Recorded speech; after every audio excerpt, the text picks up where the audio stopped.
10번째 영상, 마지막 영상입니다. 자, 수능의 변수. 나머지 2개가 남았죠? 세 번째는 N수생들의 영향력을 알아보는 시간. 네 번째는 문과와 이과의 유불리. 이제 교차 지원이랑도 관련이 있는 거죠. 이거를 알아보도록 하겠습니다. 각각도 다 조금씩 좀 간략하게 압축해서 말씀드릴 거예요. N수생들이 얼마나 무서우냐, 그거를 좀 알아볼게요. 이거는 이제 지원자예요. 지원자 인원인데, 작년 수능 때는 재학생들이 36만 명이 지원했어요. 졸업생들은 14만 9천 명이 지원했어요.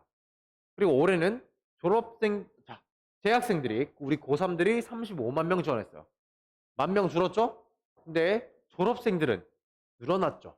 15만 7천 명. 사실 여기 하나가 더 있어요. 재작년 것도 보시면 졸업생들이 점점 늘어나고 있어요. 지원자가. 올해가 아마 26년 만에 졸업생이 가장 많이 응시한 해라고 아마 매스컴에서 보셨을 거예요. 네, 왠지 모르겠어요. 뭐 여러 가지 이유가 있죠. 졸업생들이 계속 늘어나고 있습니다. 계속. 너무 많은 원인들이 있어서 굳이 언급은 안 하겠지만 일단 결과가 중요하죠. 늘어나고 있잖아요. 그러면 뭐가 어떻게 되느냐? 자, 이거는 이제 올해 채점 분석 결과물이에요. 재학생들 중에서는 1등급이 2.5%다.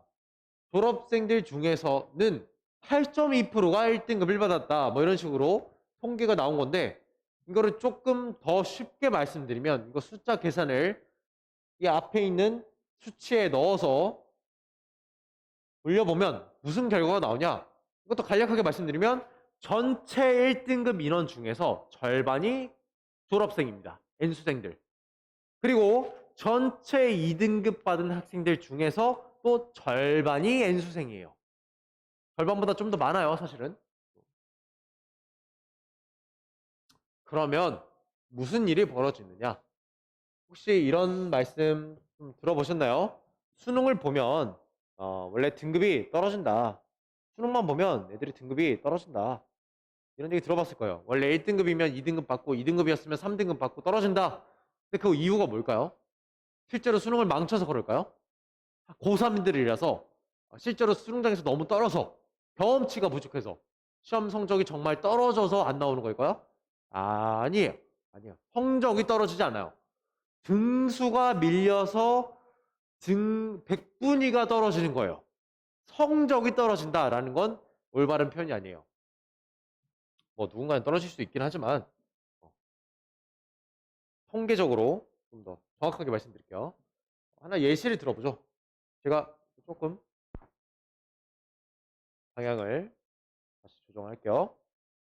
여기다 적어보죠. 자, 전국에서 1% 그리고 11%까지 전국 1%에서 11%까지 개수 맞죠? 네. 줄을 세울게요. 여기는 아주 평화로운 고3들의 왕국입니다. 고3만 있어요. 3월, 4월, 7월, 10월 모의고사 3, 4, 7, 10 고등학교 3학년 학생들끼리만 가지고 등급을 산출하죠. 자, 그래서 고3들 중에서 상위 4% 안에 들면 어떻게 되죠? 이 친구들이 1등급을 받겠죠. 요만큼. 고3이 1등급을 받습니다. 자, 그리고 나머지 상위 4%를 초과하는 집단에서 11%까지가 고3들이 2등급을 가져가겠죠. 그렇죠? 자, 근데 수능을 보게 되면 무슨 일이 벌어지냐? 우리 평화로운 고3 왕국에 어르신들이 뒷짐을 지고 어슬렁어슬렁 수능장으로 기어 나오십니다. 얼마나? 아까 숫자 봤죠? 15만 명. 뭐 이런 사람들이 와요. 실제 응시자는 좀 더 적어요. 어쨌든 기어 나와요. 기어 나오면 이제 무슨 일이 벌어지냐? 이 수치에 의해서 아까 말씀드린 거 전체 1등급 중에서 절반을 어르신들이 가져가요.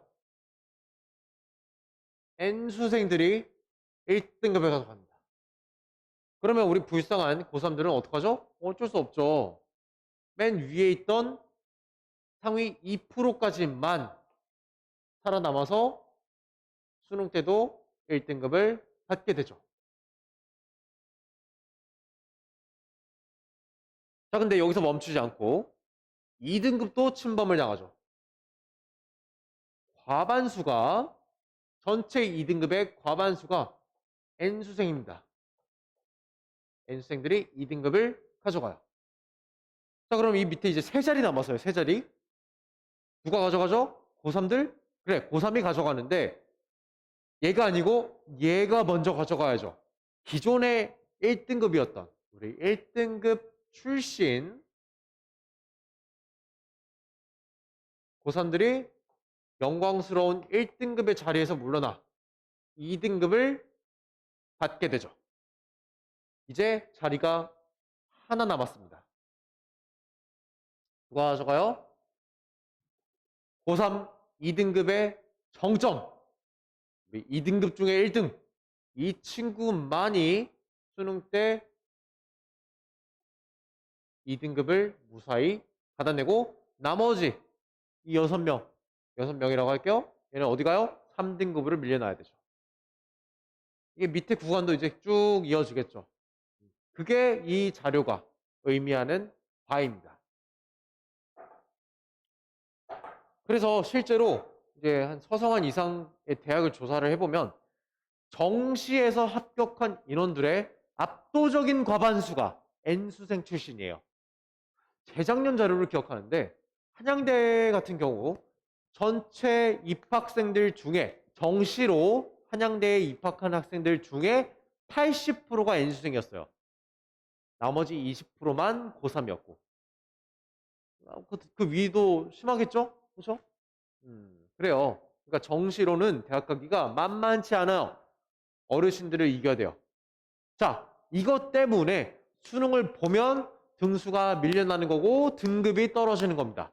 그러니까 시험을 망친 게 아니고 성적이 떨어진 게 아니고 원래 그게 자기 점수고 자기 등수였던 거예요. 수능은 전국 단위잖아요. 여기서는 그냥 고3들끼리 좀 이제 행복한 시간을 가질 수 있게 해놓은 거고 진짜는 이거였던 거죠. 진짜는. 그러니까 공부를 고3처럼 하면 안 돼요. 이거를 알고 N수생들이랑 경쟁할 생각을 해야 정시판에서 원하는 결과를 가져갈 수 있어요.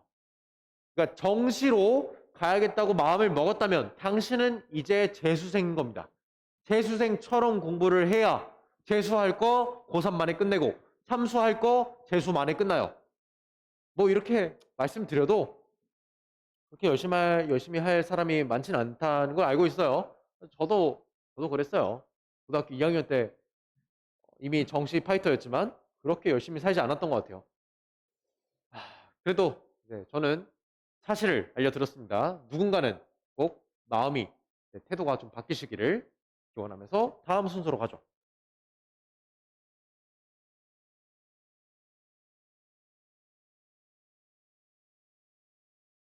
다음 순서는 문이과에 대한 얘기인데요. 뭐 자료가 뭐가 있지만 이거는 이제 좀 교차 지원 관련 제가 따로 설명회를 또 할 거예요. 교차 지원 관련 설명회를 본격적으로 할 때 또 하루 날 잡아서 주구장창 떠들어야 될 얘기예요. 그러니까 이거는 그냥 이제 굳이 깊이 보지 마시고 요약만 해드릴게요. 문과와 이과 유불리 없어요. 문과와 이과 간에는 유불리가 없어졌어요. 과거에는 있었어요. 문과가 대학 가기 더 유리했어요. 그 이유는 뭐 나중에 또 날 잡고 말씀드리겠지만 그냥 결론만 기억하세요. 문과와 이과 간에는 옛날에는 문과가 더 유리함이 있었지만 지금은 문과와 이과 간의 유불리가 사라졌다. 둘이 똑같은 선상에서 똑같은 평가를 받는다 라고 보시면 좀 좋을 것 같아요. 그러니까 정확하게 표현해서는 문과가 불리해진 게 맞는데 과거의 문과에 비해서 불리해진 거예요. 이과에 비해서 불리한 게 아니고 과거 문과에 비해서 지금 문과가 불리한 겁니다. 아시겠죠? 그러니까 만약에 뭐 학통 고르고 뭐 사탕 고르고 수능을 봤는데 대학 입시 결과가 마음에 안 들어. 문과가 불리하다더니 이거 뭔가 잘못됐다. 그게 아니고 그냥 그 정도 대학 갈 만큼 공부한 거예요. 공부한 만큼 대학 가는 거예요, 지금. 아시겠죠? 그러니까 그냥 공부하면 돼요. 문과라서 대학 못 가고 이런 거 없어요. 그냥 공부 잘하고 많이 하고 시험 잘 보면 문과도 똑같이 대학 잘 가요. 아시겠죠? 교차 지원 때문에 뭐 피해를 보니 어쩌니 하지만 이것도 마찬가지예요. 과거에 비해서 지금 문과가 불리해진 거지. 사실 이거는 뭐 그렇게 이과에 비해서 불리해졌다라고 하기에는 좀 애매합니다. 이거는. 그래서 그것까지 해서 이제 마무리를 짓겠습니다. 요약 및 당부의 말씀. 자, 누구나 결국 수능 준비를 해야 되는데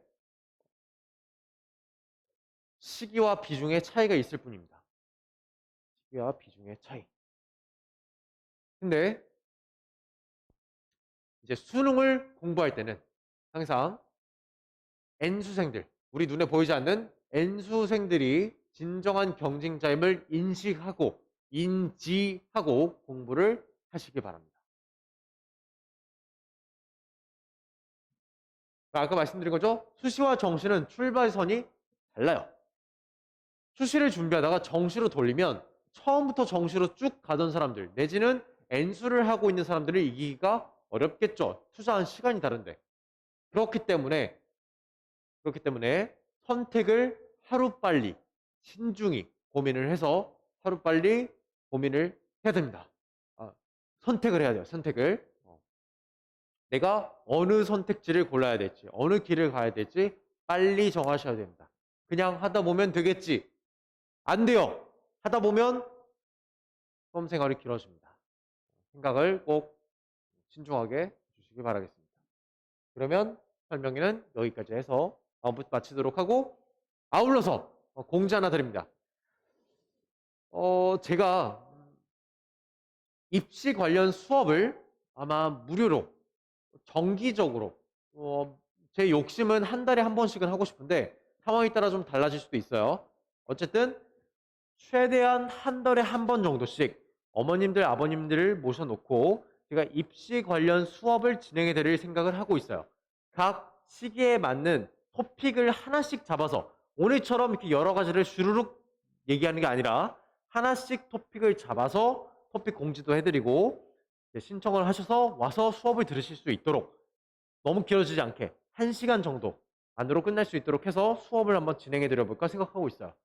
입시에 대해서 관심은 많으신데 정보를 얻으시기에는 이제 좀 복잡하고 시간도 좀 부족하고 그러시는 분들이 워낙 많더라고요. 사실 이렇게 많을 줄 몰랐는데 그래서 제가 해드릴 수 있는 것이니 한번 해볼까 합니다.